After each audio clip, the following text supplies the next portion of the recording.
Эта история, о которой я вам поведаю, произошла в наши дни в одной из арабских стран. История, которая затронула до глубины мое сердце и, по мнению моему, не оставит равнодушными и ваши сердца. История эта произошла с одним из богатейших людей арабских стран, известного в своей стране и обладателя огромного богатства. Как-то этого человека, то есть этого миллиардера, пригласили на телестудию, дабы провести интервью вместе с ним, и ведущий задал ему вопрос: «Можете ли вы рассказать нам то, что же послужило причиной вашего счастья в мирской жизни?» На что этот мужчина ответил следующим образом: «Я разделю историю своей жизни на 4 части, на 4 этапа жизни, и поведаю вам о том, в чем я искал свое счастье и в чем в итоге я его обрел.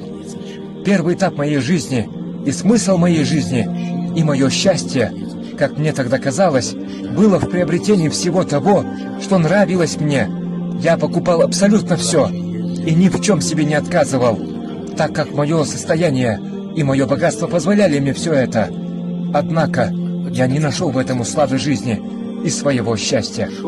Вторым же, как мне тогда казалось, то, что могло принести мне удовольствие и наслаждение в жизни, я назову это вторым способом обретения счастья. Это было приобретение мной редкостных, раритетных вещей, вещей, которые не могли себе позволить даже богатые люди. Я скупал их на аукционах, исключительно раритетные автомобили и редкостные предметы антиквариата. Да, это, безусловно, приносило мне некое, так сказать, удовольствие. Но и в этом я не обрел услады и не обрел своего счастья. Тогда же я стал замахиваться еще выше. И назову это уже 3-й ступенью к пьедесталу обретения счастья и успеха. Что же, по-вашему, я стал делать? В чем я пытался достичь своего счастья? Я стал скупать целые компании, фабрики, обширные многофункциональные предприятия и заводы, футбольные команды и известные спортивные клубы. И, можно сказать, я тратил на это неимоверное количество денег. Но, клянусь Аллахом, свят он и велик, я и в этом не сумел обрести душевного покоя. Моя душа требовала чего-то. И я мог позволить себе абсолютно все, имея на то средства и возможности. Однако все было безуспешно. Я не мог обрести состояние покоя своей души. Мой нафс безудержно требовал чего-то, чего я не мог постичь или обрести, имея все деньги и возможности, о которых многие, почти 90% людей, населяющих планету, могут только мечтать, в надежде, что именно в этом заключается их счастье, их успех и покой. И вот, когда я уже отчаялся, и ничто не могло принести мне счастья, покоя моей душе, когда я скупил и обрел почти все блага мирской жизни, так и не обретя своего счастья, я встретил давнего товарища, друга своего детства. И этот момент, именно этот период, начавшийся со встречи с ним, я назову самым главным этапом моей жизни. 4-й этап или ступень в моей жизни, посредством которого я наконец-таки по воле и милости своего Господа обрел то самое состояние покоя своей души. И я обрел абсолютное счастье, о котором даже не мог мечтать. Я встретил своего товарища, и, как я помню, он занимался благотворительностью, курировал благотворительные организации, детские дома и дома для инвалидов. И перед тем, как мы стали прощаться, мой друг сказал мне о некой акции в поддержку детей-инвалидов, которые не в состоянии ходить самостоятельно. Акция же заключалась в том, чтобы закупить для этих детей-инвалидов коляски инвалидные, в чем я с большим удовольствием принял участие и отдал ему баснословное количество денег, на что мой товарищ был очень удивлен и шокирован, однако стал заклинать меня: «Именем Аллаха, прошу тебя, приходи на вручение этих колясок. Прошу тебя, заклинаю тебя твоим Господом, прими участие в этом мероприятии, и только тогда ты поймешь воистину, что это значит принести радость, счастье, стать причиной счастья бедного человека от могущественного Аллаха. Ты должен это увидеть», — сказал он мне, — «ощутить ощутить на себе все это удовольствие, как бедный человек получает посредством тебя милость от Аллаха. Быть может, именно это осчастливит тебя. И, конечно же, я приехал на эту встречу. И по прибытию туда, моему удивлению, не было предела. Я увидел огромное количество детей, их столпотворение, их радость, счастье в их глазах.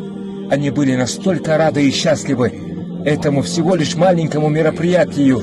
Они были настолько восторжены этим коляскам, хотя мы, к сожалению, не ценим даже способность самостоятельно ходить.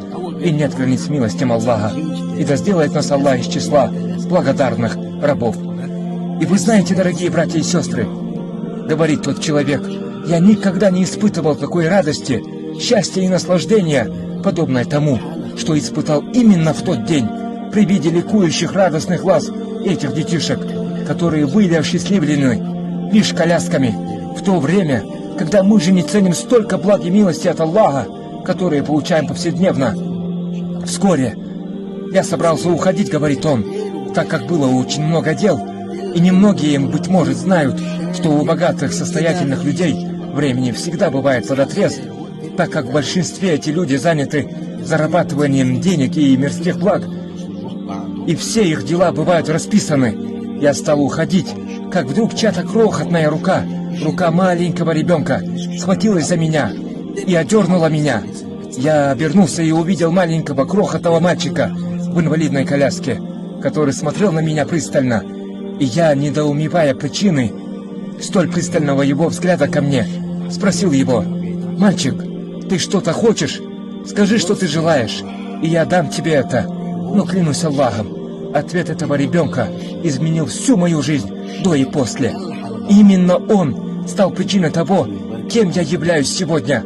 Я обрел то самое счастье, о котором мечтал всю свою жизнь, и, наконец, которое я, по милости Аллаха, никогда не потеряю. Он попросил меня наклониться, сказав: «Дядя, я хочу запомнить твое лицо, дабы, встретив тебя в раю, узнать тебя и поблагодарить тебя перед Аллахом, свят и возвышен». И с этого момента вся моя жизнь изменилась сверх на голову. Я посвятил всю свою жизнь достижению довольства Аллаха и тратя свое время и свое имущество на благотворительность, на то, чтобы дарить радость нуждающимся, исполняя их нужды. Клянусь Аллахом, не испытал я большего счастья в своей жизни, как то, чтобы увидеть радость в глазах бедняка, причиной которой стал именно я.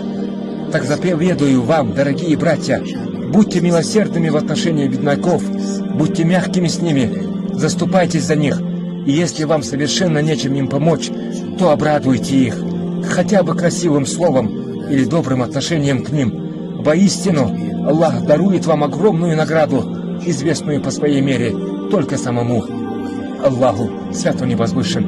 Много среди нас бедняков, людей с ограниченными возможностями, как и по состоянию здоровья, так и в материальном плане. Они печалятся, грустят, что к ним нет должного внимания, что им не хватает людского тепла, их любви, их внимания, что на них не обращают внимания, что они неинтересны окружающим. Это неправильно, несправедливо по отношению к ним. Нужно чаще посещать больных людей, бедняков, по мере своей возможности решать их нужды и помогать им, тем самым совершая зиярат.